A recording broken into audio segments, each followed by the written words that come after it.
Hello दोस्तों। देखिए, हम सब एक्चुअली अगर समझ के किसी चीज़ को देखें तो पढ़ना आसान हो जाता है।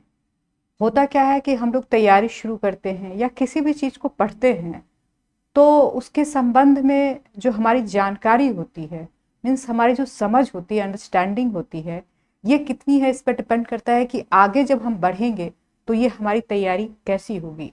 ये सब जगह डिपेंड करता है, ये लाइफ हो या फिर आपकी तैयारी हो या फिर आपका कोई भी काम हो, ये सब जगह होता है कि उसकी आपकी समझ कितनी है।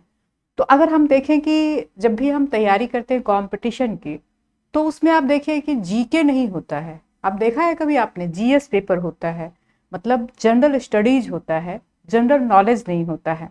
तो कभी हमने ये जानने की कोशिश नहीं की होगी। इवन हम लोग भी जब तैयारी करते थे तो ये जानने की कोशिश ही नहीं किया कि ये जनरल स्टडीज और जनरल नॉलेज में बेसिक फ़र्क क्या है, क्यों इसका नाम जनरल स्टडीज रखा गया, जनरल नॉलेज क्यों नहीं दिया गया। तो आज मैं एक छोटे से मतलब वीडियो के द्वारा आपको ये जान बताने का प्रयास करूंगी या समझाने के प्रयास करूंगी कि कोई भी चीज़ को आप देखें तो इसी तरह से आप अगर माइन्यूटली देखेंगे तो समझ विकसित होगी और आप नो डाउट कोई भी काम करेंगे तो उस क्षेत्र में बहुत अच्छा कर सकते हैं। तो जैसे देखते हैं कि स्टडीज का क्या मतलब होता है। जनरल मतलब सामान्य। सामान्य सामान्य कहने का मतलब है कि एक तरह से आपका उसमें सब कुछ समाया हुआ है, सब कुछ है उसमें, सारे सब्जेक्ट हैं। ये नहीं कि कोई स्पेसिफिक है।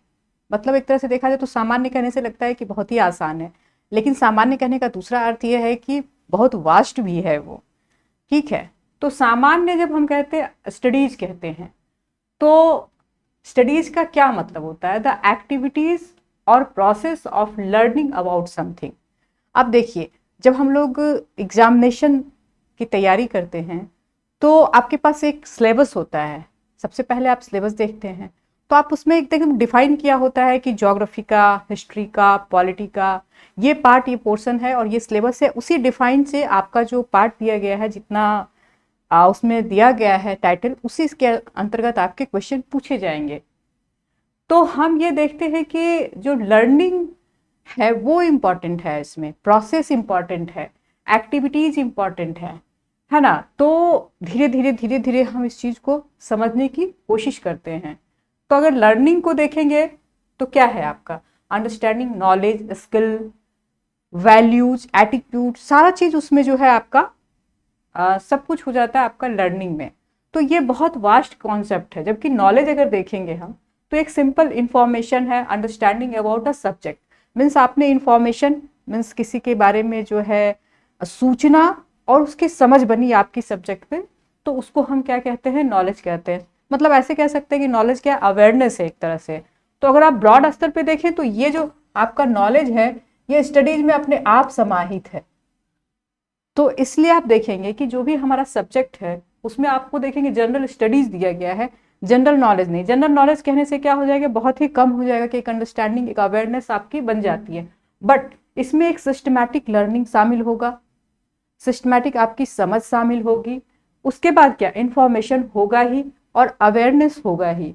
मीन्स आप आसपास के चीज़ों को भी कितना विजुअली देख के या फिर किस तरह से आप पढ़ के या फिर किसी व्यक्ति से सीख के, ये सारा चीज़ आपका ये जनरल स्टडीज मीन्स स्टडीज में शामिल होता है, लर्निंग में शामिल होता है। तो इसलिए जब हम तैयारी करते हैं तो किसी एक चीज़ नहीं कि हमने बुक पढ़ लिया तो इसी बुक से हमारा सब कुछ आ जाएगा, ऐसा आपने कभी नहीं देखा होगा।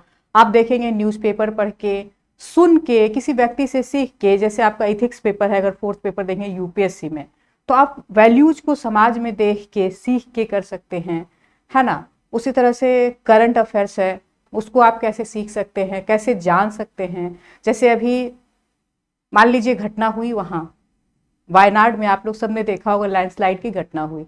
तो लैंडस्लाइड की घटना एक घटना है, एक क्या है, न्यूज है ये। बट इससे रिलेटेड आप देखेंगे बहुत सारी चीजें हैं। जैसे कि आपने देखा होगा कि वहाँ पे जो इकोसिस्टम है, किस प्रकार का इकोसिस्टम है। ये एक नया मतलब ये फेनोमेना है कि जब जो पहाड़ी क्षेत्र होता है वहाँ का इकोसिस्टम बहुत सेंसिटिव होता है। दूसरा चीज आपका आया होगा कि क्लाइमेट चेंज ने उसको किस तरह से प्रभावित किया, क्लाइमेट चेंज का इफेक्ट उस पर क्या पड़ा। फिर तीसरा चीज आया कि गार्डियल फार्मूला को देखेंगे तो उसमें ये कहा गया है कि ये मैनमेड ज्यादा है। मीन्स वो अगर सेंसिटिव जोन में रखा गया था, उसको वेस्टर्न घाट के उस पार्ट को अगर सेंसिटिव जोन में रखा गया था, तो उसमें डेवलपमेंट का प्रोसेस कैसा होना चाहिए और वहां पे डेवलपमेंट का प्रोसेस कैसा हुआ। तो अगर इस तरह से हम चीज़ों को कोरिलेट करना सीखेंगे, और एक ज्योग्राफी का क्वेश्चन तो वैसे भी हो जाता है कि लैंडस्लाइड क्या होता है, तो एक बेसिक से देखिए आप कितनी सारी चीज़ों को जोड़ पाते हैं। तो जस्ट लाइक आप स्टडीज को देखेंगे तो वही है कि कैसे आपने एक समझ बनाई, कैसे घटना को, इवेंट को कैसे आपने जोड़ा अपने चीज़ों से, और किस तरह से आपने सिलेबस के पार्ट्स को जोड़ा और उस तरह से आपने उसको देखा, तो एक आप अच्छा आंसर लिख सकते हैं। धन्यवाद।